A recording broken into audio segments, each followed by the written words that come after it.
Bonjour et bienvenue à tous dans le 3e épisode de Channel Random, votre émission qui parle de tout et de rien, avec à mes côtés cette semaine encore une fois Raphaël Masmejean. Bonjour Raphaël. Salut à tous. Au bout du fil, cette semaine, un invité. Nous allons parler cinéma et comédie française. Qui de mieux pour faire ça que le co-animateur de Super Ciné Battle, We Love MDR, After 8, Parle à mon Luc, Daniel Andreev. Bonjour.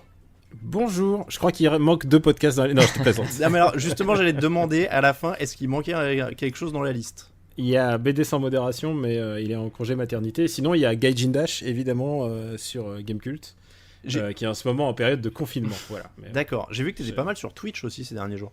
Oui, je Twitch beaucoup en ce moment. Bah, je suis chez moi. Oui. Il n'y a pas de sortie en ce moment. Alors, officiellement, on le dit, on a le droit de sortir, on enregistre le jour où on a le droit de sortir. Donc, Ah, d'accord, oui, bien sûr. Mais c'est pas pour autant que je prends ce droit. C'est vrai. Bon, en tout cas, très heureux de t'accueillir, Daniel. Encore une fois, on est des auditeurs en plus de Super Ciné Battle, notamment, donc on est très très heureux de t'avoir sur un sujet que tu maîtrises en plus parfaitement. Ça fait dit. Et en plus, on va parler d'un film, a priori, je crois que vous n'avez pas classé, donc on est content, on va presque avoir de l'exclu. Moi, je peux pas dire le marbre, je peux juste dire mon avis. Voilà. D'accord, bon. En tout cas, donc vous l'avez compris, dans cet épisode de Channel Random, on va parler comédie française, la crème de la crème des comédies françaises. On terminera l'émission comme d'habitude avec vos suggestions et nos recommandations. Premier jingle et on rentre dans le vif du sujet. Il s'appelle Juste Leblanc. Ah bon, il n'a pas de prénom? Je viens de vous le dire, Juste Leblanc.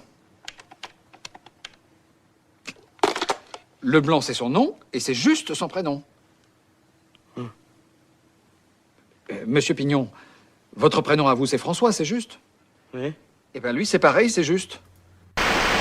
Quelle est la meilleure comédie française de tous les temps ? C'est la question que Topito a posée à ses lecteurs et qui nous a inspiré cette émission. Résultat, Astérix Mission Cléopâtre, devant La Cité de la Peur et OSS 117, Le Caire Nid d'Espions. Daniel, première question, est-ce que Astérix Mission Cléopâtre est vraiment la meilleure comédie française de tous les temps ? Ou alors est-ce qu'il est un peu surcoté ? Alors, est-ce que c'est la meilleure comédie de tous les temps ? D'abord, c'est une question qui est très vraiment avec nos parcours et notre propre vie, parce que tu poses cette question dans les années 90 et les gens te disent Les Visiteurs. Alors qu'aujourd'hui, qui dirait que Les Visiteurs est la meilleure comédie de tous les temps ? Qui trouverait que certains aspects des Visiteurs ont pas un petit peu vieilli ? Et surtout, est-ce que le fait d'avoir fait des suites, est-ce que ça gâche pas un peu tout ? Donc je sais pas. Et, par exemple, est-ce que tous les gens qui ont dit que Astérix et Cléopâtre c'est la meilleure comédie de tous les temps, est-ce qu'ils gardent tout de Astérix et Cléopâtre ? Donc ça veut dire il y a des séquences hilarantes avec Dieudonné. Donc je sais pas, est-ce que ça pose pas une vraie question de est-ce que c'est pas plutôt la comédie doudou de la génération qui a répondu à ce sondage ? Parce que si tu poses la question à, mettons, des gens qui ont 5 ans de plus, ils vont te dire les 3 frères. Et les 3 frères qui me fait hurler de rire. J'adore les 3 frères, par exemple. Donc je pense qu'à chaque génération a sa comédie doudou. Et je suis persuadé que si tu demandes à des vieux, ils vont te dire... le corneau, tu vois. Enfin, ils vont te dire des grands trucs. Pour moi, je suis amateur de nanar. Donc je pense que seul le nanar est intemporel. Tu vois, seul la vraie grosse bouse, seul le film involontairement drôle... lui est immortel. La comédie, elle est dépendante de toute la génération qui va la regarder. Et en plus, il y a un autre truc, c'est que j'aime bien aussi celles qui n'ont pas eu les gros succès commerciaux, celles qui ont été un peu les comédies un peu underground, celles qui ont loupé le coche. Tu vois, je pense à Maestro, qui est une super comédie et tu vois, c'est pas le blockbuster qui a été Astérix et Cléopâtre, mais et sans doute parce qu'il n'y avait pas une BD à succès déjà à la base, tu vois. Mais par exemple, dans les cas récents, Problemos, pour moi, est une extraordinaire comédie générationnelle qui nous parle de confinement et de pandémie, tu vois. Et voilà, si tu la sortais aujourd'hui, là, maintenant, elle cartonnerait. Et donc, je pense que par exemple, Problemos, ça sera peut-être la comédie doudou de cette génération-là, en moins de tous ceux qui l'auront vu, ça veut pas dire énormément de monde. Mais alors, c'est marrant parce que t'as tapé juste sur plein de trucs. C'est le côté doudou. Si tu veux, nous, on a eu le débat sur le Slack de la rédaction avec laquelle on bosse, avec Raphaël notamment. On défendait un peu l'idée, justement, Mission Cléopâtre un peu surcoté pour ce côté doudou là. Et l'exemple que tu as donné, c'est le bon parce que Raphaël est un peu plus vieux et il adore les trois frères. Par contre, moi, Problemos, je l'ai regardé pour préparer l'émission. Je sors avec une personne qui est génération trois frères. Hein. Ah, Dès que je dis le moindre mot pour dire, tu sais que le dernier tiers des trois frères, il est quand même vraiment moins bien. On est regarde, d'accord. mais comme si j'avais dit du mal de finesse, quoi. Ah, mais alors, je suis content de te l'entendre dire parce que j'ai regardé les trois frères ce week-end pour préparer l'émission et je trouvais en effet que le dernier tiers était assez faible et... Ah, quand même, toute cette partie fuite avec le garçon qui devient Juliette, il y a quand même des répliques qui sont... Alors, oui, il y a le coup de « laissez-moi passer, je suis pédiatre », et ça, mais ça c'est Didier Bourdon. Le truc, c'est que tous les derniers tiers des films des Inconnus, tous sans aucune exception, est toujours moins bien en fait. Ils sont vraiment bons pour les pitchs de départ, pour les séquences de milieu, mais alors les fins en général, ils savent pas les finir. Mais savoir finir une comédie, c'est compliqué. Tu vois, j'ai dit du bien de Problemos, mais même Problemos, le dernier tiers est moins intéressant, quoi. On est d'accord aussi. Pareil, j'ai regardé hier et j'ai eu un peu plus de mal à accrocher là-dessus. Est-ce que, pour revenir à Mission Cléopâtre, est-ce qu'il vit pas aussi un peu sur son affiche Chabat, Jamel, Clavier, Depardieu, des guests, tu l'as dit, Dieudonné, je crois il y a Chantal Lobby qui apparaît. Édouard Baird.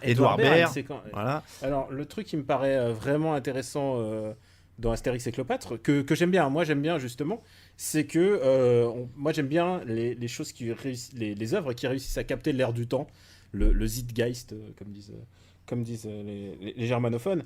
Là, en l'occurrence, elle a clairement trouvé l'air du temps, c'est-à-dire Canal+. C'est-à-dire que c'était l'humour Canal+ à son paroxysme. Alors, souvent, c'est dit sur un ton de reproche, ce que je trouve con, hein, parce que c'est un type d'humour et c'est un truc qui avait vraiment la cote, et c'est con de chier dessus, comme pourquoi chier sur les gens du Splendide, comme ça. Je pense qu'il y a vraiment une patte très particulière, et cette patte, c'est Jamel Debbouze, évidemment. Jamel Debbouze qui efface complètement ces deux protagonistes, et ça aussi, il y a un truc important, je pense, au succès d'Astérix et Cléopâtre, c'est qu'il passe après un film, qui est plutôt beau mais pas drôle du tout en fait, qui ressemble au premier album le premier album, personne ne va me dire que le premier album d'Astérix est bien, enfin, et qu'il est immémorable, et du coup lui il adapte plutôt bien le premier album, c'est-à-dire qu'il est pas génial, et là il prend le meilleur album et il file le premier rôle à l'humoriste que la France s'arrache à cette époque, il faut vraiment voir ça comme ça, et en plus il distribue des seconds rôles, des petits rôles à je pense, Édouard Baird, et il lui dit écoute, voilà, 2 minutes face cam et tu dis n'importe quoi, et ça donne Édouard Baird. Je pense que c'est ma scène préférée du film. J'adore cette scène où Édouard Baird est face cam. Et puis voilà, quand je dis l'air du temps, c'est que c'est vraiment l'air du temps. Il y a des vannes sur Itinéris, c'est SFR, et voilà. Je sais pas si quand vous aurez des enfants, ils la comprendront. Oui, non, mais voilà. Et après, tu sais quoi, c'est comme Les Visiteurs et My Diamant, c'est Polydent, ça passe, quoi, tu vois. Oui, c'est sûr. Raphaël, toi, pourquoi tu le trouvais un peu surcoté, ce film ? Non, mais surcoté parce que j'ai plus été surpris de le voir premier en fait d'un classement comme ça m'a un peu surpris. Donc moi en plus j'en ai pas gardé un grand souvenir particulier, même si j'entends un peu, je vois la patte Canal+, la patte Chabat bien sûr. Il y a le côté aussi sympa au final, je trouve, ça fait un peu le pont entre deux générations d'acteurs. T'as donc Chabat, t'as Clavier, tout ça, et en même temps t'as Jamel, Dieudonné, tout ça qui entre aussi dans le show. Donc je comprends tous les arguments positifs, mais après, bon, on le sait, hein, la comédie... Il faut voir ça comme la comédie des gens qui ont répondu à ce sondage. Hein, oui, non, mais c'est sûr. Et d'abord, j'ai pas le sondage devant les yeux, mais c'est quoi le deuxième, c'est quoi le troisième ? Alors, Cité de la Peur et OSS 117 derrière. C'est pas con, hein, par rapport à la génération des gens qui répondent. Hein. Non, c'est sûr. Après, des grandes comédies de cette époque, à part le film de BHL, tu vois, j'en vois pas beaucoup. Non, en fait, c'est vraiment intéressant de voir justement que les gens se souviennent de ça. Il y a aussi un autre truc avec Astérix, c'est qu'Astérix, c'est une des productions dramatiques. Le 1, je sais pas si vous savez, mais ça a coûté des millions parce qu'ils ont refait le décor, les décors qui ont pris la flotte après, et ils ont été obligés de tous les casser et tout. Donc c'était des productions assez difficiles, c'est des productions qui coûtent énormément d'argent. Et donc il y a une part de moi et même du public français qui aime bien les drames. Et ensuite est arrivé Astérix 3. Donc tu sais quoi, quand t'as un truc pas mal et qu'après on te donne à manger du caca, tout d'un coup le truc, le 2, t'as l'impression que c'est du caviar. Et le 3 vraiment descend la barre de l'ambition cinématographique très bas, à un niveau que je croyais jamais... je pense jamais revoir un film comme Astérix 3 en fait. C'est un film qui a coûté des millions et qui... fait fi de toute ambition narrative, de toute envie de faire rire. Il y a à la fin, il y a tout un segment. Alors, à ce titre, est-ce que Astérix 3 n'est pas beaucoup plus remarquable que le 2 parce qu'il a fait un film extraordinaire. Je pense que Astérix 3 est beaucoup plus extraordinaire dans le sens où c'est un film où tout d'un coup, il y a Tony Parker et Zinedine Zidane qui viennent en cadeau faire un featuring de Jamel inattendu. Jamel n'a rien fait de tout le film. Tout à la fin, il est parachuté. C'est limite si ça a été tourné dans sa villa l'été. C'est presque sa villa, en fait, où ça a été tourné. Il y a Schumacher. Enfin, ça n'a aucun sens. Et d'ailleurs, oui, en plus, il y a Schumacher. Ça donne un côté petit dramatique. Non, vraiment. Je m'en suis préservé, mais tu me donnes envie de le voir, là. Je peux défendre le fait... si on me provoque, je peux défendre le fait que Astérix 3 est encore plus fou et remarquable qu'Astérix 2. Et je pense que même Alain Chabat, si on lui présente ça comme ça, il dirait « Tu as raison ». Juste une précision, tu disais c'est le film d'une génération. Tu tapes vers quel âge, grosso modo, sur la génération Astérix Mission Cléopâtre? Juste pour savoir si je suis dans la cible ou si j'ai raté un truc. Alors voyons voir, je regarde l'âge de ma femme. Je pense que c'est ce qu'on appelle c'est comment on dit les millennials. C'est un petit peu au-dessous des millennials, c'est 95. C'est ceux qui ont vu la coupe du monde, mais genre ils avaient 6 ans maxi quoi. Ah ouais, non, je suis trop vieux, alors tu me rassures. Parce que moi honnêtement, c'est ceux qui ont vu les diffusions télé à mon avis quand ils avaient 10-12 ans. Mais comme moi, pour moi à 10-12 ans, pour moi la meilleure comédie de tous les temps, et ça l'est encore, c'est Rabbi Jacob. Et Rabbi Jacob, tu vois, tu me demandes ma comédie préférée. J'allais venir, Rabbi Jacob, parce que Rabbi Jacob, tu le vois gamin, tu hurles de rire parce qu'il tombe dans le chewing-gum et c'est une scène incroyable. Mais quand tu deviens adulte, tu dis putain, il y a des blagues sur les ethnicités, sur les juifs, sur les arabes, et il y a des trucs que personne n'oserait faire aujourd'hui et qui sont en plus à la fois parce que c'est d'une férocité et à la fois d'une bien-pensance, d'un mieux-disant sur la société dans laquelle on veut vivre. Un film comme Rabbi Jacob me paraît beaucoup plus audacieux, donc je te dirais que je préfère Rabbi Jacob à Mission Cléopâtre. Pour n'en citer qu'un, hein, tu vois, je pourrais en citer qu'un. Non mais en fait tu me rassures parce que moi personnellement c'est pareil, c'est une question de sensibilité tout ça, mais étant assez hermétique à l'humour de Jamel, je suis assez hermétique à Mission Cléopâtre quoi. J'aime bien les trucs un peu plus écrits ou quoi, et l'humour de Jamel, il fait moins 8000, les bafouilles, des trucs comme ça, c'est pas des trucs qui me parlent vraiment. Et du coup ça me gâche quasiment tout le film. À la limite les meilleurs moments c'est vraiment Gérard Darmon que je trouve à fond dans l'absurde du personnage, et pour le coup c'est drôle. Ils donnent tout ce qu'ils ont, chacun donne tout ce qu'ils ont. Ça, alors je vais te dire un truc avec Jamel Debbouze, son humour c'est assez particulier parce que ça aussi c'est le Jamel Comedy Club, il y a toute une espèce de... Au contraire, moi je trouve qu'il y a toute une énergie mais qui est propre au café-théâtre, plutôt à l'héritage du café-théâtre, que je trouve très intéressante et vraiment d'un mouvement. Le Jamel Comedy Club, c'est un truc comme on n'en connaîtra jamais, qui est né presque de ex nihilo, quoi. Enfin, genre, du jour au lendemain, tu t'es retrouvé avec une trentaine de mecs, et filles aussi, parce qu'il laissait leur place un petit peu aux filles, de personnes qui ont à peu près l'humour de Jamel Debbouze, mais avec des variantes à chaque fois. Le truc avec Jamel Debbouze, je me souviens, c'est qu'il a doublé Dinosaure de Disney. Et à un moment, à la fin, il jouait le Ouistiti déjà, tu vois. Et à un moment, à la fin, il fait une espèce de roulé-boulé, il plonge et il fait « Je suis le Zinedine Zidane du plongeon ». Et là, je me suis dit, ah, c'est con. Dans 20 ans, Disney, ils vont claquer une fortune pour le redoubler. Voilà, c'est ce que je me suis dit. Et c'est ça que je pense qui est la limite de l'humour de Jamel, c'est que ça parle aujourd'hui, mais je pense que même pour la génération future, d'abord, il a été tellement cloné, le pauvre. Et voilà, je pense que... Et lui-même doit se poser des questions, genre comment tu fais rire aujourd'hui alors que t'es Jamel Debbouze et que je crois que le mieux, c'est de se tourner vers le cinéma, quoi.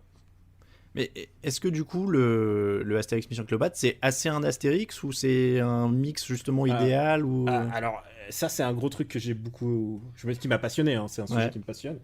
Il y a un truc, c'est que il faut voir un cas qui s'appelle Uderzo. C'est que c'est un film que Uderzo, paix à son âme, il est décédé le mois dernier, Uderzo détestait. Il a détesté Astérix et Cléopâtre parce que pour lui, c'était pas l'humour Astérix. Parce que pour Uderzo, et à juste titre, mais jusqu'à une certaine limite, il était le gardien de l'idée de ce que l'humour d'Astérix doit être. Le seul truc, c'est que là, tout d'un coup, il se faisait déposséder de son humour par des gens qui font l'humour d'Astérix en plus. C'est ça qui est fou. C'est que l'humour d'Astérix, c'est un petit peu de parodie, c'est un petit peu de situation d'époque. C'est un mélange bizarre de tout ça. Mais je pense que si Goscinny avait... C'est ça le plus gros compliment qu'on peut faire à Astérix et Cléopâtre. Si Goscinny l'avait vu, je pense qu'il aurait été ravi. Mais Uderzo, il a senti que... Ah non, c'est un peu... Je me fais déposséder d'un truc et je peux comprendre complètement le sentiment de ce mec, quand même il était dans, on va dire pudiquement, dans le dernier tiers de sa carrière. Tout d'un coup, il voit ces jeunes qui font de l'humour que lui ne comprend pas, parce que ça, je peux te dire, je peux mettre ma main à couper que l'humour de Jamel Debbouze, si moi je peux comprendre à peu près, lui il comprend que dalle. Et il voit tous ces Édouard Baird et ces machins et tout ça, c'est pas sa came. Et du coup, ça c'est peut-être le plus grand grief qu'on peut faire pour Astérix et Cléopâtre, c'est que ça a empêché Astérix 3 par la réunion du Splendide. Et ça, c'est le... Donc Astérix 3 était prévu pour... Gérard Jugnot avait écrit le film, ça devait être la réunion du Splendide et tout. Toute l'équipe était réunie, t'imagines, ils auraient été ravis de toucher l'oseille, en plus de faire une comédie qu'on espère au moins passable. Et non seulement ça n'a pas eu lieu, non seulement ça a donné un film incroyable comme Astérix 3, mais en plus ça a donné les Bronzés 3. Donc c'est un... Genre, Uderzo est coupable de tout ça. À jamais. Voilà, donc voilà mon avis pour la question. Et après, j'en parle même pas des autres films. Je pense qu'il est toujours possible de faire des Astérix drôles. Celui de... excusez-moi, j'ai très peu... Alexandre Astier, non ? Astier, voilà, le celui d'Astier. Et c'est des bonnes tentatives en fait. À chaque fois, c'est des tentatives. Ce seraient des albums de milieu de gamme. Et je pense que si tu dis ça à Astier, il serait content. Tu vois, c'est genre, ok, tu peux pas, à partir du matériau de base, c'est compliqué de faire quelque chose. Après, tout le monde est d'accord. Personne n'a le génie de Goscinny. Personne. Et donc, par rapport à la base du bouquin de Goscinny, Chabat, il a fait le meilleur film possible, je pense. Hein. Et je comprends aussi qu'il y a des gens qui sont complètement hermétiques, comme Uderzo ou comme quelqu'un qui voit d'un mauvais œil l'esprit canal de cette époque-là. Et Dieu seul sait qu'il y en a eu, tous ces gens. Et en général, tu les détectes parce qu'en général, ils disent l'esprit canal et derrière, ils rajoutent l'esprit bobo. Et tu sais quoi, voilà. Quand t'entends ce genre de mots, tu sais, dans ma tête, je les catalogue, je fais « Ah, ok, ça m'intéresse pas ce qu'ils vont dire. » Donc voilà, mais c'est des gens qui reprochent à cet Astérix-là d'avoir été le reflet de cette génération d'humour, en tout cas. Il y a Joey Starr en plus dedans, enfin je veux dire... Il est dedans celui-là ? Je sais plus s'il est dedans. Ça me dit rien. Non, il n'y a pas Joey Starr, j'ai un trou de mémoire. Alors je sais que non, parce que ce sera dans un quiz que je vais vous faire tout à l'heure. Il a été coupé au 4e scénario. Ah d'accord, voilà. Ouais. Non mais alors pour revenir sur ce que tu disais, moi en fait c'est pas, j'ai aucun problème avec l'esprit canal, au contraire, mais des fois j'ai tendance à trouver que ce film il est pas totalement dans l'esprit canal et pas totalement dans l'esprit Astérix, et c'est cette sorte d'hybride qui des fois me fait regretter qu'il soit pas totalement l'un ou l'autre presque, mais je peux comprendre qu'on aime bien le mélange des deux aussi. Raphaël, Rabbi Jacob, donc pour Daniel en top comédie, de ton côté ce serait quoi ? Non. Moi je veux en dire une par décennie, hein, mais... Oui, Raphaël, c'est quoi ta comédie, la comédie qui te fait plier de rire, la comédie qui te démonte la gueule de rire? Eh ben, c'est peut-être classique, mais je pense que c'est le dîner de con. Moi, le dîner de con, je peux le revoir 15 fois, et à chaque fois, le rythme, le dialogue, enfin, je trouve que tout tombe parfaitement. Donc, l'adaptation sans doute d'une pièce de théâtre facilite peut-être ce rythme. Voilà, mais je trouve que ça touche toujours juste, et je peux le regarder 15 fois, 16 fois, 17, et ça me fait rire. Ce type au début dont on prend plaisir aussi à se moquer, hein, comme on est tous comme Thierry Lhermitte au début, on prend plaisir à se moquer de Villeray, et au fur et à mesure ça se retourne complètement et assez subtilement, au final le con est l'ermite, et je sais pas, moi je trouve cette comédie assez grandiose, donc j'irai sur le dîner de con quand même. Fair enough. Bah, là, t'es dans un style en fait de comédie complètement différent. Non, t'es dans l'adaptation de théâtre très écrite, Ouais, bah, avec beaucoup ça, moins c'est d'unité de lieu. moi, et tout, moi quoi. en fait, j'avoue que je suis beaucoup moins touché par tout ce qui est comédie un peu absurde, on va dire, l'école des As, Zucker, Abraham Zucker, enfin, la Cité de la Peur, tout ça, c'est des trucs, moi, qui me touchent, enfin, qui me font moins rire. Ouais, j'ai du mal avec l'humour absurde. La scène dans la Cité de la Peur où il saute lors de la course-poursuite, puis t'as les mecs qui viennent juger la taille du saut. Tu vois, c'est des trucs, moi, ça tombe à plat chez moi, donc c'est vrai que du coup j'aime plus les comédies, on va dire, qui ont un style un peu plus classique, où ça va plus se jouer sur vraiment le dialogue et le rythme que le gag absurde, mais voilà. Bah, je l'ai pas en un, tu vois, mais je suis très team dîner de con aussi. C'est vraiment le film que tu regardes de bout en bout, dès que tu tombes dessus à la télé. Et on est opportuniste, il est diffusé ce jeudi. L'épisode sera mis en ligne juste avant. Donc, et ça a aussi inspiré l'émission. Mais clairement, on est là-dessus. Ah merde, c'est moi le con. Ah non, pas du tout. Ah non, pas du tout. Pas du tout. Mais justement, j'allais demander, Daniel, toi, qu'on traite beaucoup sur We Love MDR des comédies, on peut caractériser ce que c'est qu'une comédie, ou alors il y a tellement de types de comédies différents que c'est Ah bah il y a difficile. même débat parce que parfois tu sais, il y a des comédies, on se demande est-ce que c'est vraiment une comédie. Par exemple, en ce moment il y a Quentin Dupieux qui est vraiment dans toutes les têtes. Et Quentin Dupieux c'est quand même des films passablement absurdes, relativement bigarrés, parfois complètement surréalistes. Il y a un vrai goût de cinéma chez lui, mais il y a des films clairement. Les gens me disent, t'es sûr que c'est une comédie? Il y a des films que, par exemple, qui sont parfois, ne serait-ce qu'à un tiers de leur temps, une comédie. Pour moi, je les mets dans la catégorie comédie, parce que d'abord, sinon, il n'y en a pas suffisamment des biens. Mais tu vois, il suffit, pour moi, il suffit de me faire rire quelques fois pour que je me dise, ah ok, c'est une comédie, il y a de l'absurde, il y a un truc comme ça. Mais c'est un débat qu'on a tout le temps, parce que si tu tombes sur une comédie pas drôle, ça arrive aussi, mais tu les vois, les comédies pas drôles, tu sais qu'il y a les codes de la comédie, mais le plus subtil c'est de trouver les films drôles qui n'étaient pas a priori des comédies. Et par exemple, il y en a un que j'adore, par exemple, c'est Les Combattants, avec Adèle Haenel. Et je trouve que là, pour moi, il y a un tiers de film qui est une parodie digne des Inconnus de l'armée, en fait. Et donc, voilà, par exemple, pour en citer qu'un, mais par exemple, il y avait le truc qui s'appelait En Liberté, où tout le monde s'est esbobby devant. Ça a moins fonctionné sur moi, je trouvais pas l'humour. En fait, par exemple, il y a des types d'humour qui sont sur lesquels je suis complètement hermétique. Par exemple, je suis très hermétique à l'humour des gens qui se parlent et qui se comprennent pas. Ça, par exemple, ça ne fonctionne pas sur moi. Et En Liberté, ils portent des masques SM et ils s'entendent pas et tout. Et moi, ça me fait pas rire du tout, en fait. Les gens ou les gens qui parlent mal, par exemple, Hollywood, cette belle bouse avec Jamel Debbouze et Florence Foresti, elle est uniquement basée sur le fait qu'elle parle mal en anglais. Ils vont à Hollywood et ils parlent mal anglais. C'est la seule chose. Ils vont dire You know Matmut. Ça, c'est nul à chier. Voilà, je déteste ça. Donc, oui, il y a des humours sur lesquels je suis pas réceptif, mais c'est uniquement une appréciation personnelle. Si quelqu'un me dit que Hollywood il est mort de rire devant ça, écoute, je dis très bien, mais on ne marchera pas sur le même trottoir. Voilà, c'est ce que je veux dire. On est d'accord. Et est-ce qu'il y a un style et une patte française aussi dans la comédie? Ah bah d'abord, il y a une industrie, en fait, parce Ouais. qu'il y a 50 à 60 comédies qui sortent par an.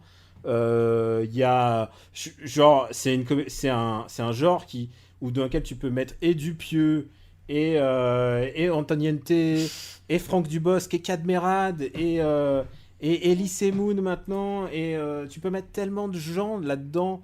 Alain Chabat, tu le mets dedans. C'est l'industrie la plus vendeuse culturellement, une des industries les plus vendeuses culturellement françaises. Parce que si tu regardes, c'est les comédies, les seuls trucs qui trustent Le box-office. les box-office, c'est les comédies. Et puis en plus, il y a des comédies qui peuvent être assez audacieuses. Je pense à la métamorphose de ces dernières années du duo Nakache-Toledano, où tout d'un coup, ils commençaient à faire... leur début de carrière, c'était des trucs un peu sirupeux, et genre un peu bon enfant, c'est super la colo, Omar Sy, tout ça, bon d'accord. Et puis au fur et à mesure, ils se sont vraiment posé des questions sur leur cinéma et ce qu'ils veulent faire. Et puis bon voilà, il y a aussi une nouvelle vague de cinéastes, il y a des gens qui... et puis il y a parfois des surprises, quoi, tu vois, genre, tu vois, Gilles Lelouch sorti de nulle part. Gilles Lelouch, là, c'est... ce qu'il nous met, c'est une tête au deuxième poteau à la 57e minute, le but qui met KO tout un match que tu t'ennuyais, et hop, ça sort de nulle part. Gilles Lelouch, il fait un film tous les 10 ans et ça fonctionne. C'est un mystère pour moi, mais il l'a mérité. C'est vrai que Le Grand Bain, c'est un candidat aussi à ce dont tu parlais. Est-ce que c'est vraiment une comédie? Parce que le début du film est pas non plus, c'est pas des barres de rire, quoi. C'est pas mais c'est la méthode Full Monty, quoi. C'est une comédie plus à l'anglaise, basée sur des drames sociaux et tout. Au contraire, il y a plein de choses à faire rire. Et je pense que d'abord, les drames sociaux sont beaucoup plus drôles mais ça, on peut pas faire le comparatif, mais dans l'industrie anglaise du cinéma, il y a les rom-coms aussi. Les rom-coms, elles ont disparu, mais parce que c'est Netflix a fait une OPA sur les rom-coms. Il y a plein de genres différents. C'est un genre tellement multifacette. Tu vois, Claude Lelouch, ça reste encore de la comédie. Donc voilà, oui, c'est tellement multifacette. Bon, moi, pour rajouter au top all-time, je vais mettre OSS 117 de mon côté. Moi, c'est l'ambiance, l'esthétique, les blagues sur les nazis et les jeux de mots. Moi, tu me dis gratin carotte, par exemple, je suis conquis. Tu vois. Je suis client de ce genre de truc-là. Jean Dujardin est parfait dans ce truc-là. Il y a des blagues... J'aime bien la palette, en fait. T'as des trucs absurdes, genre le dialogue dans Le Carnet d'espion... tu sais, où ils parlent tous de trucs à moitié différents, et puis t'as des trucs très premier degré ou très bêtes, et je suis hyper client de ces Mais soyons trucs-là. mauvais esprit. Vas-y. OSS 3 par Nicolas Bedos.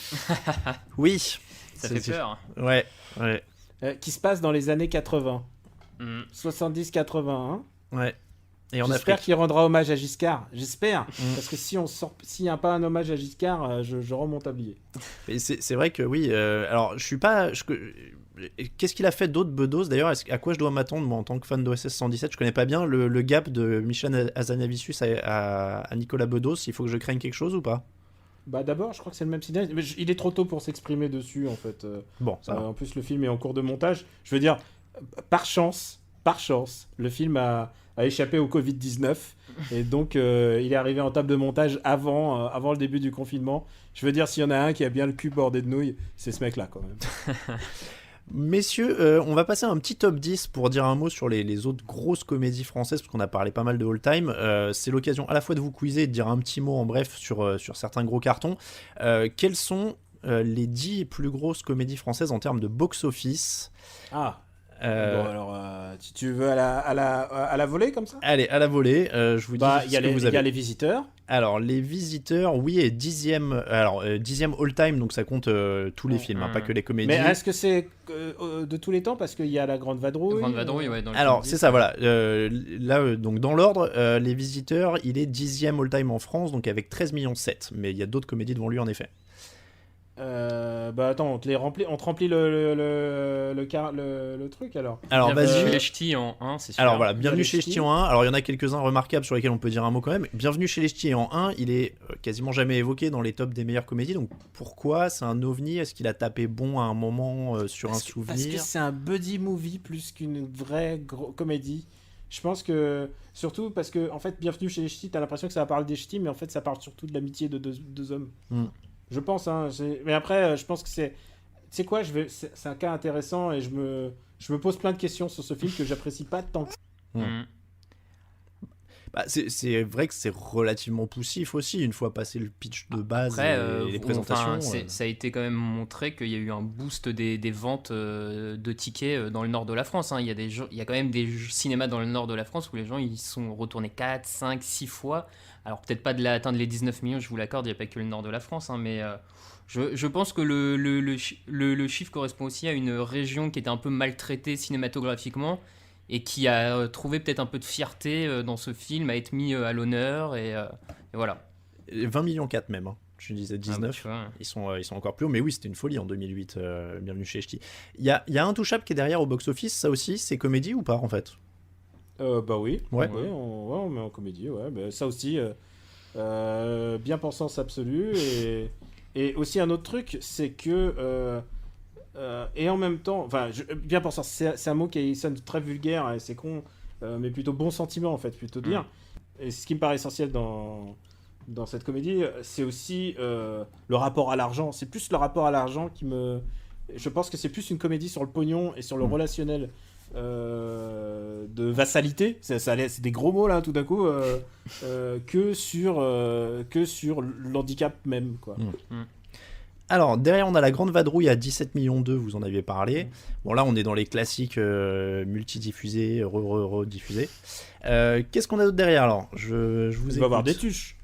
Eh ben non, alors j'étais étonné. Ah, on a- c'est les tuches parce que c'est en cumulé, ouais. Ouais, il n'y a pas les tuches dans le top 10 des comédies. Ah, alors du coup, faut qu'on te remplisse le... Dîner Ouais, de tableau. ouais, con, non je vous écoute. Alors, le dîner de con, oui. Pourquoi je l'ai perdu sur ma ligne? Mais oui, il est... non, d'ailleurs, non, il est Ah. pas dans le top 10 des comédies. Non, Il est un poil plus bas. Il est à 9 Euh. millions 2 et il est 32e au général français. Ah oui, quand même. Alors, les visiteurs, vous l'avez dit. Astérix Ouais. Mission Cléopâtre, on en a parlé, donc il est 7e au général, 14 millions et demi. Les visiteurs, c'est 13 millions 7. Alors, j'ai le Petit Monde de Don Camillo dans la liste. Je sais pas si vous en met en comédie. non, mais c'est une comédie. Voilà, donc il y a le Petit Monde de Don Camillo à 12,7. Le Cornio, non? Un autre Bourville de Funès? Oui, le Cornio à 11 millions 7. Et encore, c'est d'autres chiffres d'une autre époque. Il n'y avait pas les Ouais. multiplex à l'époque. Ouais, c'est vrai. Donc, C'est comme les gens qui disent ouais, tous les Oscars et tout. Je dis ouais, mais à l'époque, dans les années 50, il n'y avait pas Oscar du meilleur mixage et tout ça. genre. C'est vrai. Alors, il nous en manque 2. Ils sont tous les deux post-2000 et ils ont tous les deux Christian Clavier dedans, si ça peut vous aider. Ça aide pas beaucoup, Christian Qu'est-ce Clavier. qu'on a dans fait au toutes bon les Dieu comédies. Ouais, qu'est-ce qu'on a fait au bon Dieu? ouais. 12 millions 3, 2014, c'est le plus récent. Et il y en a un dont vous avez parlé qui a été causé par Uderzo. Ah, donc il y a un Astérix alors. Non, Il n'y a pas d'autre Astérix. Ah, les Non, bronzés, les- le retour. voilà. Les bronzés Les 3. bronzés, le retour reste dedans quand même. Le Ah, 3, quelle horreur. il est 19e au général français à 10 millions 3. Ah, mais ça, c'est vraiment vulgose parce que Mhm. c'est vraiment un film où ils ont pris l'argent et ils se sont barrés, quoi. C'est vraiment dégueulasse. C'est d'un cynisme. C'est vraiment, ça me dégoûte. Cinématographiquement, ça me dégoûte. Je n'ai que du dégoût pour ce film. Voilà. Alors, je sais que Daniel, tu aimes bien Luc Besson. Il y avait Taxi 2, sinon, qui était 20e du général à 10 millions Taxi 3. 2 est une comédie intéressante parce que c'est tout un mouvement. D'abord, moi j'adore, je peux parler de Taxi 2 pendant des heures. Hein. Ça veut pas dire que j'aime que Taxi 2. Hein. Pour moi, Taxi 2, c'est con, c'est bête et c'est raciste. Mais par contre, c'était le plus con, le plus bête et le plus raciste. Donc, du coup, gros box-office. Et le jour, et c'est ça qui est intéressant, c'est le jour où ils se sont dit, à Taxi 3, ils se sont dit merde, on a été trop con, trop beauf et trop raciste, on va le faire un peu moins. Bah, ça a moins marché. Mais C'est pas un hasard. j'aime bien parce que depuis le début, on sent ton intérêt pour les nanars quand même. Ah, mais Taxi 2, c'est pas un nanar. Taxi 2, c'est un objet assez dégueulasse, en fait, en vrai, si tu le regardes. Mais par contre, c'est passionnant de savoir pourquoi Taxi a fonctionné, pourquoi c'est la musique d'une époque, c'est la Marseille Pride à son firmament. C'est fascinant. C'est fascinant pour plein de raisons. Et je pense que Taxi est un vrai cas d'école à étudier. Et, Taxi 5 me donne encore plus raison. C'est-à-dire que, voilà, quand t'enlèves tout, qu'est-ce qui reste? Mais Taxi 5, je l'ai pas vu. C'est quoi? C'est un reboot? C'est la suite? C'est quoi? C'est un soft reboot. Le petit jeune et le neveu de Daniel. Ok. D'accord. Voilà. Donc on l'a dit, pas de tuche, pas de camping non plus, ou d'entente en général, je crois, dans le top 10. Ouais, mais il a pas démérité pour l'ensemble de son œuvre. C'est vrai, il y en a quelques-uns qui sont en dessous. C'est quoi l'état de la comédie française actuellement ? Ah bah là, elle est confinée, là, je veux dire. Bah écoute, il y a toujours un Danny Boone qui vient chaque année, ou tous les 2 ans qui arrive, et le Danny Boone, il met personne d'accord, et il fait 20 millions. Danny Boone, c'est une industrie qui fonctionne. Non, il y a toujours les têtes d'affiche. Je veux dire, si Franck Dubosc a réalisé son film et que son film est pas mal, ça laisse quand même une plage d'espoir, tu vois. Je voyais passer pas mal de papiers à un moment comme quoi la comédie française était de droite. Alors j'en vois pas assez pour juger ça, mais est-ce que ça se vérifie Ça c'est ou... complètement con. Ah bon. C'est complètement con. Elle est ce que tu veux, la comédie. C'est-à-dire, évidemment, si tu demandes à Christian Clavier de faire le vieux réac, un rôle pour lequel il s'est préparé toute sa life, évidemment ça va être de droite. Mais tu peux pas dire que Problemo c'est pas une comédie de gauche.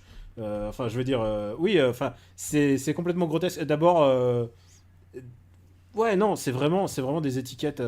Oui, bien sûr, mais tu peux dire ça parce que c'est des papiers à sensation au moment de la sortie de Qu'est-ce qu'on a encore fait en bon Dieu ou des trucs comme ça. Et évidemment, tu peux surfer là-dessus. Mais en vrai, la comédie, il y en a toujours eu. La comédie, c'est un truc politique. Et au contraire, quand elle est apolitique, c'est justement là où tu dois te méfier. C'est qu'est-ce qu'elle essaie de te vendre comme soupe, quoi. On va passer à un petit quiz, messieurs, sur les comédies dont on a parlé. Ensuite, on passera au top 5 all-time de chacun. Et puis, Voilà, je sais pas si mon fils tiendra, là. Alors, on va essayer de Gardez faire... votre all-time pour vous. Je pense que je peux. On va essayer de faire bref. En tout cas, le quiz, c'est très bref, mais c'était juste pour jouer un petit peu là-dessus.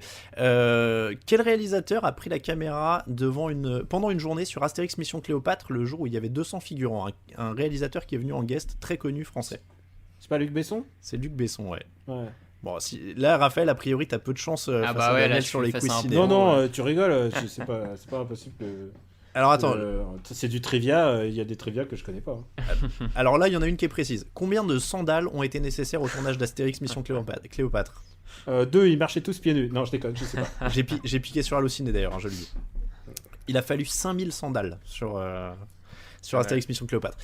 Joe Starr devait incarner un personnage égyptien qui a finalement disparu. Donc elle arrive 4e version du scénario. Quel était le nom du personnage ? Ah putain, je me souviens. C'était Nick Lapolix. C'est ça. C'était Nick Lapolix. La Polix. Ouais. Ah, je sais pas, moi je l'avais avec un S. Dans les anecdotes. Ou Nick Lapolix, oui. Ouais, je crois que c'était Nick Lapolix apparemment. Combien de films OSS 117 ont été tournés avant le premier avec Dujardin ? Je crois qu'il y en a eu 5. Un peu plus. Non. Ah merde, j'aurais dit 5, mais je sais plus. Je sais Raphaël ? pas du tout. Il y en a eu 7. Dernière question, dans quel pays a été tourné Le Caire Nid d'Espion ? Maroc. Ouais, c'est le Maroc, ouais. Raphaël c'est est le dessus. Maroc, ouais. C'est le Maroc.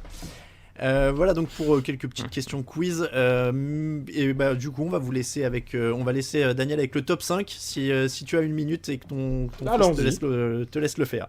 Allons-y, confiné que je suis. Ah, mais j'ai pas préparé mon top 5, alors tu veux les comédies que je kiffe de tous les temps comme ça ? C'est perso, voilà, c'est ce qui te fait kiffer toi, tes 5 comédies. Donc, alors il y a Problemos, dont j'ai beaucoup parlé et j'adore Problemos. Moi j'adore les comédies sur le malaise, et donc je vais te recommander une comédie. Et pardonnez-moi si jamais si vous n'aimez pas, je suis désolé, mais c'est une comédie horrible qui s'appelle Garde alternée. Et c'est une comédie où Didier Bourdon est un espèce de riche pacha notable et dont 2 femmes, de très très très belles femmes, se battent pour avoir la garde, en fait. La garde de Didier Bourdon. Et c'est Didier Bourdon genre d'aujourd'hui, hein, c'est pas le Didier Bourdon jeune de la télé des inconnus. Et c'est super malaisant. Et moi j'aime bien les comédies du malaise, quoi, parce que clairement c'était pas fait pour me faire rire, mais c'est tellement le malaise que je hurle de rire. Il y a des scènes d'une glauquitude ultime. Vous imaginez même pas 2 belles femmes qui regardent un mec devenu handicapé en train de bander. C'est des trucs que tu reverras jamais dans ta vie. Donc j'en ai encore 3 à recommander. Ouais. Bah écoute, puisqu'on est dans la Didier Bourdon exploitation, je suis très Didier Bourdon sexuel. Je trouve que c'est Didier Bourdon, c'est Christian Clavier en sympa. Et avec et le talent et la sympathie. Je pense que dans toutes les dernières, je vise les dernières années, hein, quand même, les comédies des dernières années. Je pense qu'il y a une grande injustice, c'est le non-succès de Jackie au Royaume des filles, qui est la comédie de Riyad Satouf qu'il a tournée après Les Beaux Gosses. Et c'est une comédie ultra affûtée. C'est une satire sociale et c'est Didier Bourdon dans sa plus grande veulerie. Parce que c'est ça qui est génial avec Didier Bourdon, c'est que bon, il peut faire le mec, le pacha de droite comme fait Christian Clavier, d'accord, mais le mec veule et dégueulasse, ça il sait faire. Donc voilà, si vous avez l'occasion de redonner une chance à cette comédie, j'adore cette comédie-là. Qu'est-ce que je peux vous recommander encore de récent, de pas mal. Moi j'aime bien par exemple tout ce qu'est en train de faire les comédies. Je trouve que Victoria par exemple de Justine Triet est extraordinaire. Si vous avez manqué ça, c'était en 2016 et c'est une vraie bonne surprise. Donc je voulais à la fois aussi dire qu'il y a des réalisatrices quand on leur donne leur... Alors Garde alternée est réalisée par une femme, Victoria aussi, et c'est pas du tout le même univers en l'occurrence. Il y en a un qui est un peu plus bourgeois et l'autre qui est un peu plus intellectuel, et c'est sur une femme qui est au bout de sa vie et qui tombe amoureuse de Vincent Lacoste.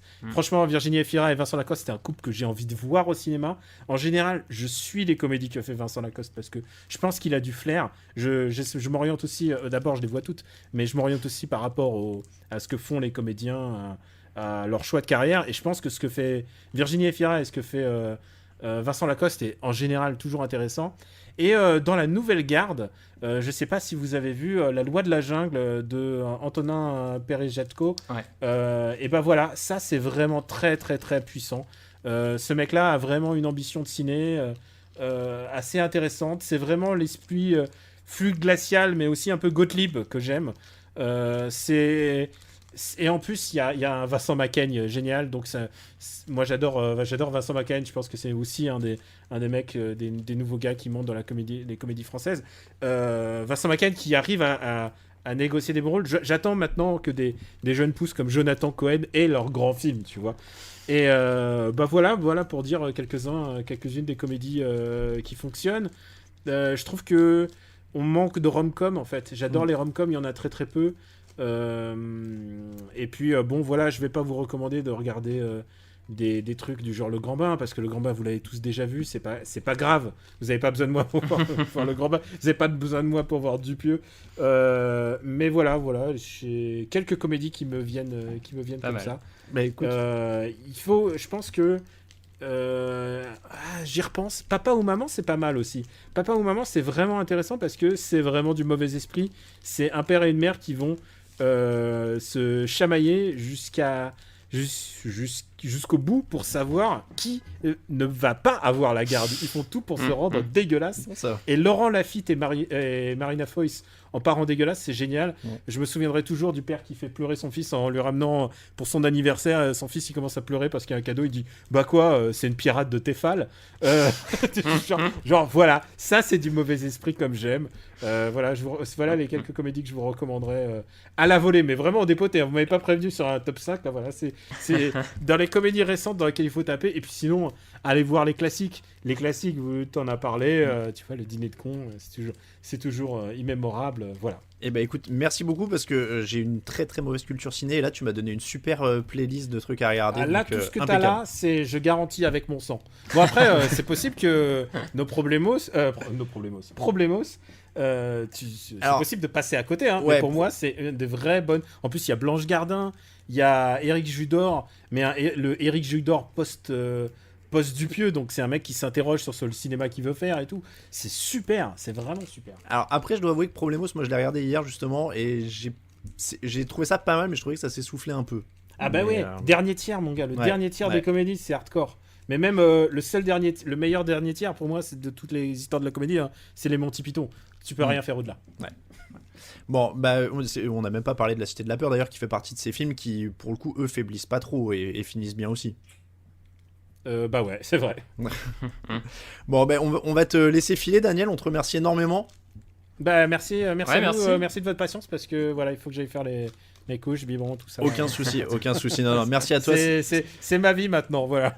Bah, écoute, bon courage. Je sais pas si on dit bon courage parce que c'est pas non plus. Non, c'est un pur plaisir. Voilà, tout le monde nous dit que c'est un bonheur, donc. Non, alors c'est faux. Ah, bah je sais pas, moi je. C'est un plaisir, c'est pas un bonheur. Pour l'instant, on marche que à la recommandation, on n'a jamais testé encore, donc. Bon courage à tous. Bah, merci encore en tout cas. Merci de votre accueil. Merci à toi. Merci. Donc Raphaël, nous sommes tous les deux, on va enchaîner avec nos top 5. Je te laisse commencer ton top 5 all-time des comédies. Bah écoute, top 5, j'en ai déjà parlé, donc Dîner de con forcément. Les Trois Frères aussi, moi je suis grand fan des Inconnus, clairement, ils pourraient faire à peu près n'importe quoi, ça me ferait rire. Et...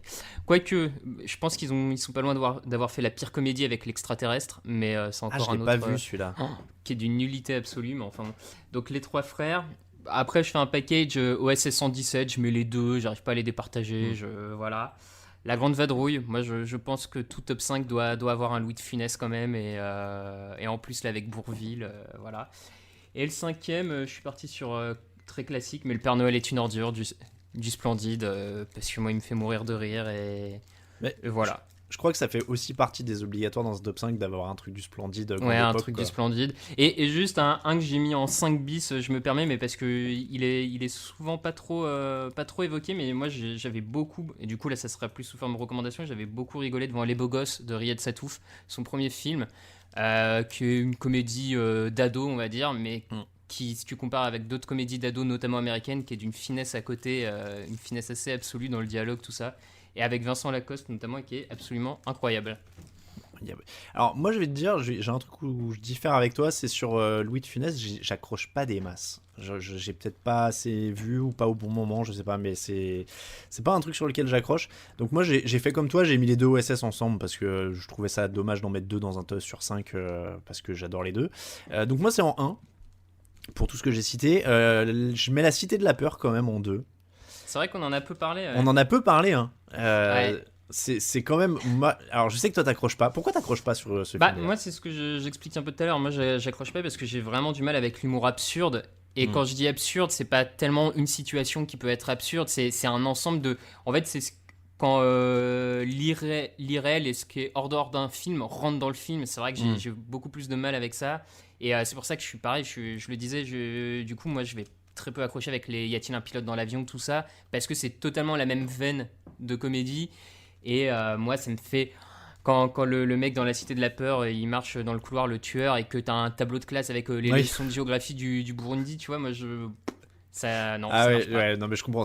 Parce que moi, pour le coup, j'accroche à mort là-dessus. Voilà, et La Cité de la Peur, moi, c'est des phrases cultes à chaque minute, quoi. Et c'est pour ça que en vrai, j'aime bien attaquer les gens, parce que je sais que beaucoup adorent ce film, donc j'aime bien faire un peu le mec qui lance le pavé dans la mare et qui critique. Je comprends totalement qu'on puisse aimer, je reconnais la patte Chabat, je reconnais le talent qu'il y a derrière, mais c'est juste que ouais, moi c'est vraiment un type d'humour que j'accroche pas particulièrement, quoi. Mais après, parce que tu cites l'exemple, mais là on parle français, mais si on avait parlé international, moi je pense que par exemple, Y a-t-il un pilote dans l'avion aurait été mon numéro 1. Moi c'est mon truc. Ouais, bah tu vois, voilà, non mais typiquement c'est ça, et à la limite les seuls que j'aime à peu près dans le style, ça va être les Monty Python, mais parce que il y a quelque chose de, je sais pas, qui m'accroche un peu plus, peut-être un peu plus anglais, peut-être bon, voilà, mais après, c'est ce que disait notre invité tout à l'heure, je pense qu'il y a une question de timing, du moment de la découverte, etc. Oui, moi, les Y a-t-il un pilote dans l'avion, c'est des trucs que je découvre gamin, et tu vois, qui me font découvrir que tu peux faire des trucs aussi délirants, et ça te reste forcément, quoi. Donc j'ai dit OSS, La Cité de la Peur, le Dîner de con, 3ème, pour l'écriture, pour l'enchaînement, tu sais, en plus, c'est minimaliste, quoi. T'as 3-4 mecs, un décor, 2 scènes en extérieur, et tout le reste c'est le texte qui fait le boulot avec les acteurs qui l'interprètent magnifiquement, quoi. Le rythme c'est donc pour moi c'est un bijou, et c'est ce que je disais, c'est addictif, quoi. Tu tombes dessus, tu peux pas lâcher, quoi. Tu vas au bout, bon. Les Bronzés font du ski derrière, moi c'est mon Splendide à moi. Et alors en 5 j'ai hésité, j'avoue que je cherchais un peu, j'avais un top 4 un peu évident. Et en fait, Daniel en a parlé tout à l'heure, le Toledano Nakash, début de carrière, alors je sais plus quel est le terme qu'il avait utilisé, mais moi que j'avais beaucoup aimé, c'est Nos Jours Heureux. Ouais, sur un peu gentil quand même. Bah écoute, ça me va. Ça me Pour va. Je l'ai revu justement ce week-end. Je me suis fait un gros week-end comédie pour préparer l'émission. Donc j'avais fait Problemos, je sais plus quelle autre, enfin quelques-unes. Je me marre plus devant Nos Jours Heureux que devant Problemos, que devant Astérix Mission Cléopâtre. Juste pour entendre Joséphine Demeaux traiter un gosse de petit enculé de merde, moi j'étais mort. Devant cette scène-là, je ris franchement. Et j'avoue sincèrement que j'ai du mal à rire franchement, tu vois, devant des comédies ou quoi. Devant ça, je ris, mais vraiment, quoi. Donc Non, mais... j'ai une affection pour ce film. Et donc je le mets en 5. En fait, alors je sais pas comment tu classes les comédies, mais moi c'est un peu mes films. Tu sais, t'as la comfort food quand t'es déprimé. Genre les glaces, les trucs. Moi j'ai des comfort films et genre OSS, tu vois, si je suis un peu triste ou je sais, ou voilà, que je me mets sous une couette, je regarde un OSS 117, tu vois. Et je pense que dans ce top 5 là, c'est 5 trucs qui me remonteraient le moral si tu vois, en cas de coup dur. Ouais, je vois. Bon, après, encore une fois, il y en a plein qu'on n'a pas cité. Papy fait de la résistance. Ouais. Ah oui. Moi que Gaston Ramirez.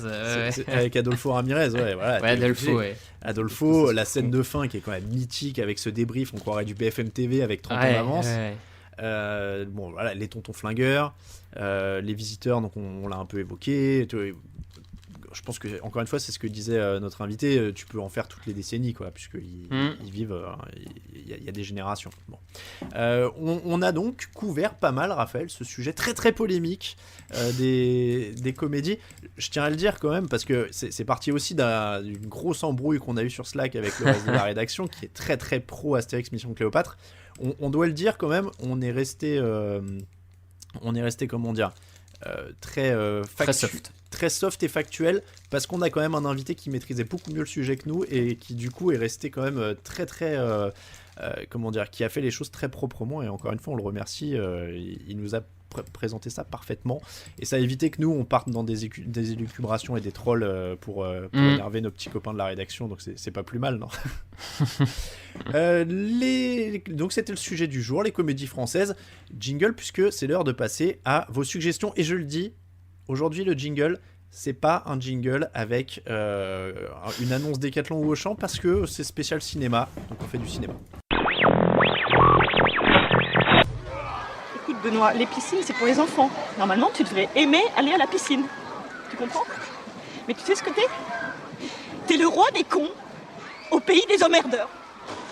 Un petit con, casse-couille, qui prend la tête, d'accord? Un espèce de petit enculé de merdeux qui chiale sa race toute la journée. Voilà ce que t'es, connard. Casse-toi. Ça suffit de rester planté là. Toi, tu viens avec moi. Connard, petit enculé de merde. Voilà, j'adore cet extrait de Nos Jours Heureux. Donc, les faut-il des auditeurs, on l'a dit, vous pouvez nous proposer vos faut-il en laissant un commentaire sur iTunes, Apple Podcast, pardon, je suis vieux. On dit Twitter aussi, parce qu'on nous a dit peut-être que c'est un peu restrictif, allez. Donc on dit Twitter aussi quand même. Donc, les faut-il des auditeurs, il y en a 2 cette semaine, Raphaël. Il y en a un qui m'a fait marrer parce qu'on le dit, on enregistre le jour de sortie de confinement. C'est une question de Stéphane sur Paris. Faut-il faire son pain soi-même pour éviter d'aller à la boulangerie où on est sûr d'attraper le coronavirus? mais on peut le faire, mais je crois que les Français y ont déjà pas mal répondu de même, vu les ventes de farine visiblement, et qu'il n'y avait plus de farine nulle part. Je crois que... Alors, moi j'ai 2 réponses à ça. 1, faites-le, mais arrêtez d'en parler sur les réseaux sociaux, on s'en fout. Ouais, un peu, ouais. Non, et 2, franchement, c'est un métier, le pain de votre boulangerie sera toujours meilleur, quoi. Non? Bah oui, si c'est une vraie boulangerie. Si c'est pas à la boulangerie, tu sais, parce que t'as des boulangeries qui se contentent de réceptionner du pain industriel qui sont plus des dépôts, voilà. Mais clairement, si c'est un vrai boulanger, t'as peu de chance, toi, du premier coup, de faire un pain aussi bon. J'y crois pas tellement, donc... Franchement, moi j'ai une machine à pain, tu sais, à la maison, là où tu mets tous les ingrédients et tout. J'ai ressorti ça pour le confinement. La mie est bonne, mais la croûte, franchement, faut pas avoir les dents sensibles, hein, parce que... moi, j'ai cru que j'allais y laisser une couronne. Hein. Donc non, la boulangerie tous les jours. C'est... Rien que pour respecter le fromage que vous mangez, parce que j'y tiens beaucoup, il faut une vraie bonne baguette. Donc non, mettez un masque et puis allez-y. Hein.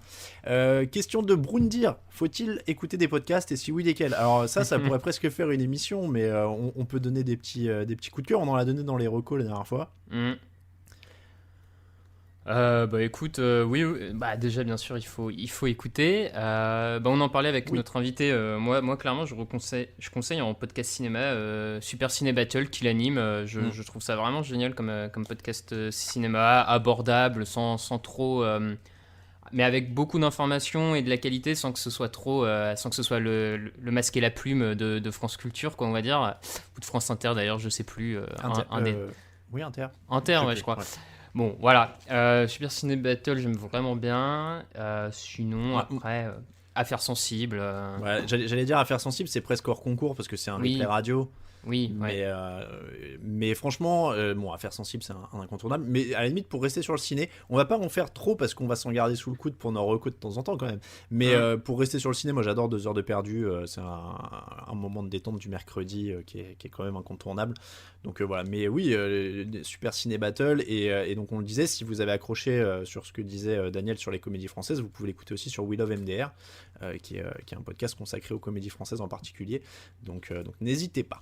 Voilà pour les fallait-il et les faut-il des auditeurs. N'hésitez pas donc sur Twitter @crandompodcast et puis sur les commentaires iTunes, vous laissez votre commentaire en mettant la question dedans et on sera heureux d'y répondre. On l'a dit, de temps en temps on en fera une émission spéciale s'il y a matière. On est encore en stade d'évaluation de ce qui fait une émission complète ou pas. On se teste sur certains sujets. En attendant, les recommandations.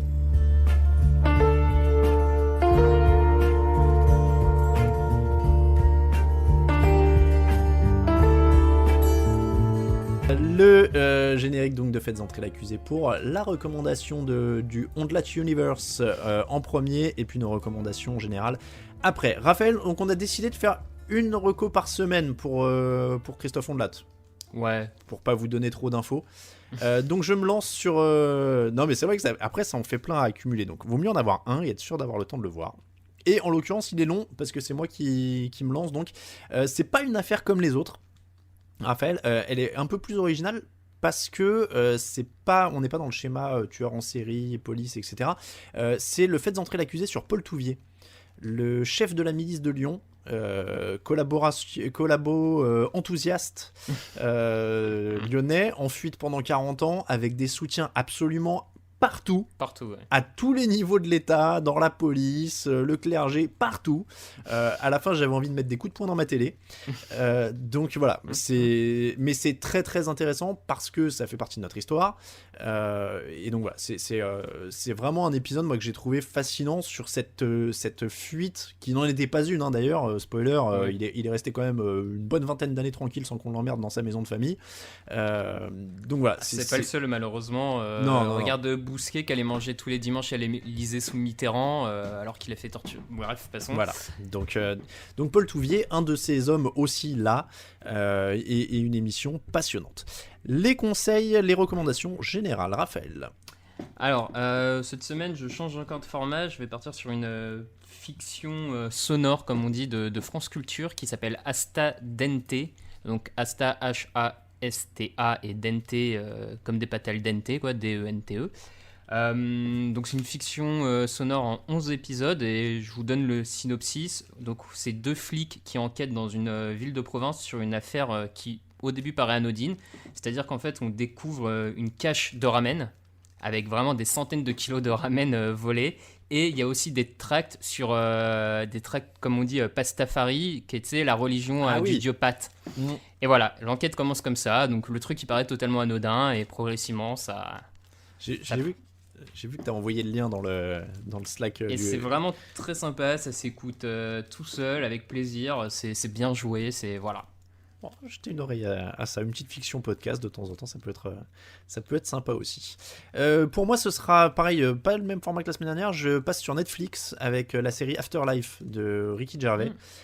C'est triste, c'est drôle, c'est touchant, c'est la vie quoi. Si je veux faire des généralités, mais franchement je trouve ça vraiment, c'est un ensemble. J'ai du mal à en regarder plus de 2 épisodes à la suite parce que je suis peut-être trop sensible en ce moment, mais je trouve ça tellement touchant et tellement j'ai la larme à l'œil à la fin de chaque épisode.